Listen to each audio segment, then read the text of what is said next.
Moyenga, vous avez été invité, vous qui êtes président du Socle, est-ce que vous avez été invité à ces assises? Non, pas du tout. Vous n'avez pas été invité? Non, on n'a pas été invité. Et je voudrais tout de suite dire que malgré tout ce qu'on peut dire des partis politiques, je pense que tout le temps que M. Gervais a pris le temps, il a parlé des partis politiques. Et aussi des organisations de mais la société surtout que civile. les partis politiques ont un rôle important et que leur participation aurait pu donner une certaine plus grande valeur à cette rencontre. Et ça, je crois que ça a été, Ils ont été invités. une remarque. Oui, mais maintenant, sur l'invitation, il y a quand même des conditions qui ont été posées par tout le monde. Même nous, nous l'avons écrit. Et à ce niveau, pourquoi n'a-t-on pas examiné la demande de lever, par exemple, de la suspension des partis politiques? On aurait dû l'examiner. Voilà, parce que quand même, la suspension est une crise et voire c'est une violation des libertés politiques dans notre pays qui est en fait inscrite dans la Constitution. Cette suspension quand même date depuis pratiquement octobre 2022. Et il y a quand même des partis politiques qui sont présents et qui, eux, apparemment, les activités ne sont pas levées.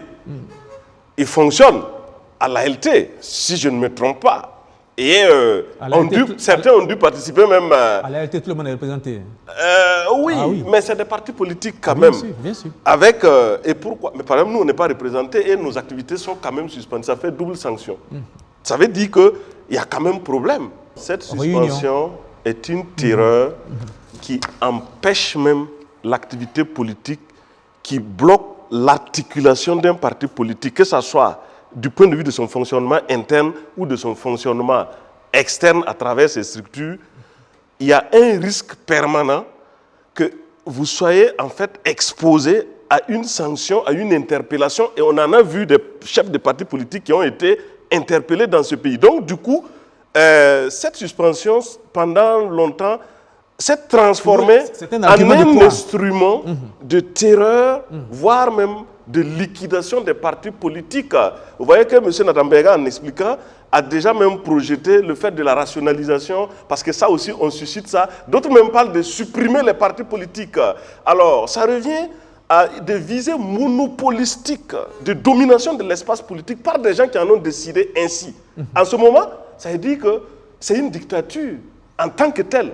Voilà. Donc, en fait, la pensée unique et la vision du parti unique, là, ça plane un peu lorsqu'on voit effectivement toute cette pratique-là se développer autour du jeu des partis politiques. Parce que les partis politiques, c'est avant tout des idées. Par exemple, moi et mes camarades, nous avons le droit dans notre pays d'émettre des idées, de les défendre et de proposer quelque chose par rapport à la vision de notre pays. Mais ça, c'est un droit.